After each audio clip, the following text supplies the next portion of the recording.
Hey guys, I am here at the remodel project. Should call it remodel renovation project because we're doing a little bit of both. I shot videos of this before we did anything to show you what a house circa 1989, I think it was, looked like. It had the classic features of the paneled walls and the 8-foot ceilings and everything. Then I shot a video when they were doing the demo on it. And now we have had the framers in here doing a lot of the work.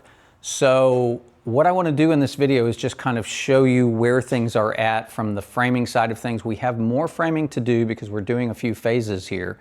But I want to show you what we've got, as well as talk about how jobs tend to go when people are, remodeling, building a new home. If there's one thing I've seen over the course of my career, it's people can be very focused on budgets and where they want to be with numbers, and then get into the project and get a little bit motivated to do more things.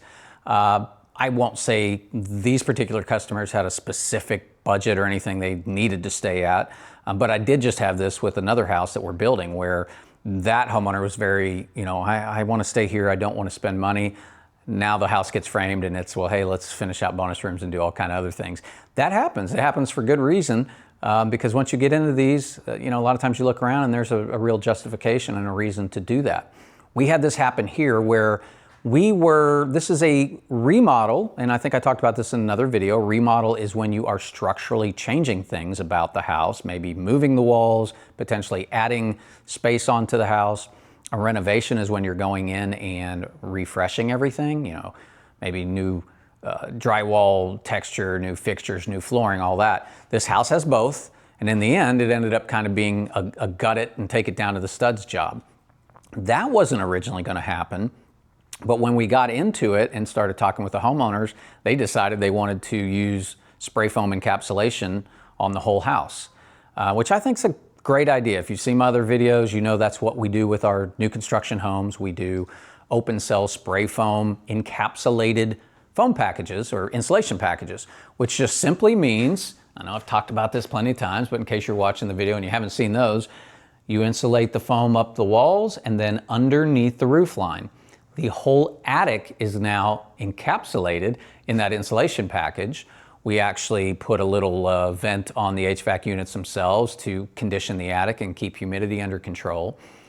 And now you've got your HVAC equipment and ducts in a conditioned space. So in Texas, just the other day, it was 104 degrees. One of these, old vented attics where you've got insulation sprayed on the floor and all that, those things can get to like 120, 130 degrees up there. I mean, crazy hot. And so kind of ironic that all your HVAC equipment and ducts and everything are up in that 120 degree temperature when you're running air conditioning. So now all the equipment is in a much cooler space, and that's certainly helpful and helps it be more efficient. It's also great to go up in those attics if you're having to do anything up in the attic. I always feel bad for the HVAC techs that have to work in summer and have to go up into those old house attics. So we're doing that in here. So that meant pulling all the sheetrock off all the walls. And so we've done that. Then talking about making changes or doing more as you're building, these folks came in and we agreed to leave a lot of the ceilings in place in some of the rooms that kind of weren't being touched. 2 front bedrooms, the original primary, and then they came in and they really looked at everything in context and they said, well, we don't now want to keep these old school, ceilings that we had. The primary suite had a kind of the old school trade thing, and the front left bedroom was a really low 8-foot ceiling. Hey, let's go ahead and raise these ceilings. Let's change some things. If we're gonna do this and spend this money on making a house look updated with the open concept and all that, let's work on some of these other bedrooms also. So we did that. We have, I think, 1 full room left with drywall on the ceiling.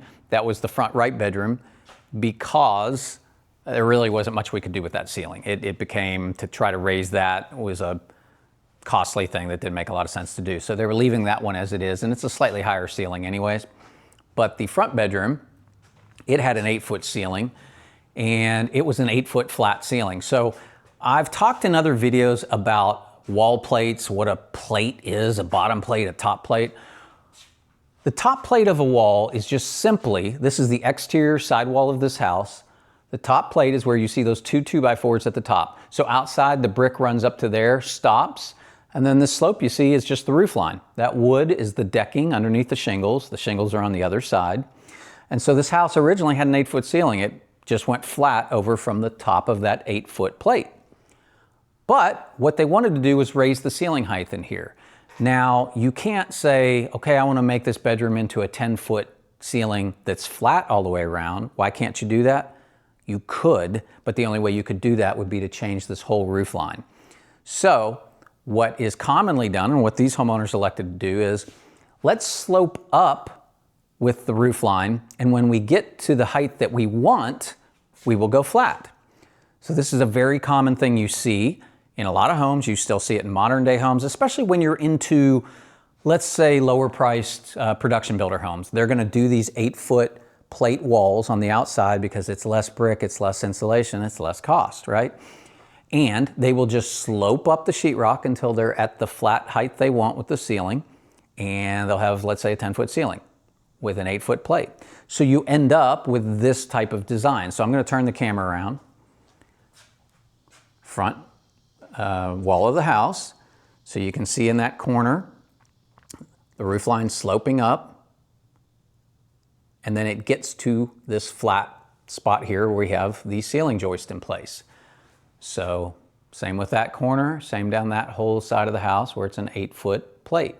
So we've just sloped up until we've gotten to the flat spot, and then this is all 10 or 11 foot, I think it's 11-foot ceiling through here. No problem staying flat through here because you're getting deeper into the house, and if you can see the roof line behind those ceiling joists, it keeps going up. So it's no problem there. It's just when you get over to where the roof line comes down below what would be the ceiling height you want. So this ceiling got changed. The original primary suite, we changed the bathroom ceiling here. It's probably hard to see, but we raised that. The original primary suite had a funky kind of, I don't know, the kind of things that were popular. It was like a kind of a vaulted box ceiling, but it had a slant to it. Wasn't that attractive. Homeowners decided, let's make this a vaulted ceiling. And so when I say vaulted ceiling, let me show you here. We've just vaulted up on both sides and created a tall center that we can run a ceiling beam down. And so with this design, if you look, we stayed, let's see if I can get a good view of this. We stayed at a slightly lower pitch than the actual roof line. So the ceiling joists, those are the boards that your drywall goes to, are starting where the roof starts. The roof rafters are the boards that hold up the roof. We start there, but we're at a slightly lower pitch. So in the end, what we end up with is a vault that's slightly below the roof line. And we just did that to give us a little extra space for various things and to not be too steep in the center and make all this vault work out. We've got the original primary suite in here. We kicked this ceiling up also in a couple areas where it made sense. So let me show you this room here.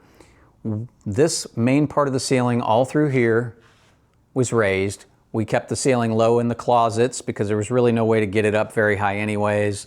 And we same over where the shower is going to be. Just not a lot of ability there because the roof is sloping. But we kicked up kind of the main area here that just makes everything feel bigger, more volume. And so that's where we're at with the framing. As I walk through this, let me show you. Right in here was the kitchen. Everything was closed off. There was a hallway. You can see this is all opened up now. So we're going to have very much an open concept. And to make these open spaces, we use big beams. This is how we are creating these open spaces here. We've got a big beam here.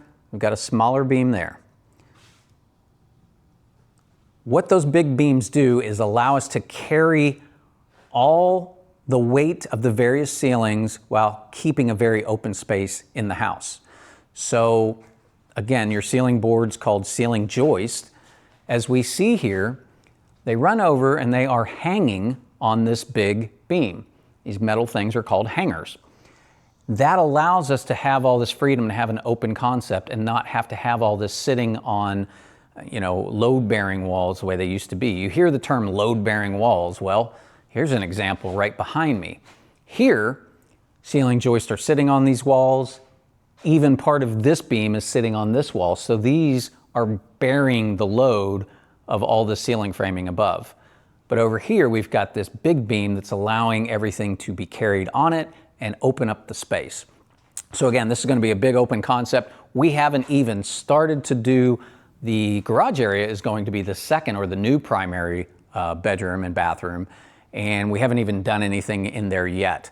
The interesting thing about remodeling versus new construction is sometimes you have to do things in phases because we're adding some space to the back here.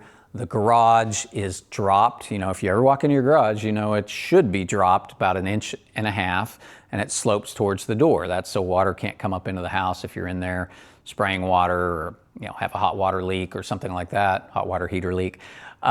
So we have to pour all that up level with the rest of the house, but we need our plumbers to come in now. They're going to do a lot of saw cutting, jackhammering.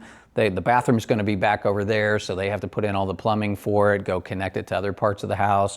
We've got all kinds of plumbing here, as happens in remodel, that's right in the middle of where we're going to have walkways and doors and everything. So they're going to come in and do all their work, and then we'll come back with our concrete company, pour up that garage, pour up some of the back area that we're going out into, and then finish the rest of the framing. So when we get to that stage, I'll come in, shoot some more video to kind of show you how that's done. It's a little bit different than straight new construction, building a custom home, but for the most part, everything's the same as far as, doing framing, doing plumbing. It's just a lot of this is being retrofitted or done retroactively, I guess you'd say. So anyway, I hope those of you that are used to watching me do videos about new homes enjoy this remodel. I know there's a lot of people out there interested in remodeling or renovating their house. So hopefully this particular series on this house will be interesting.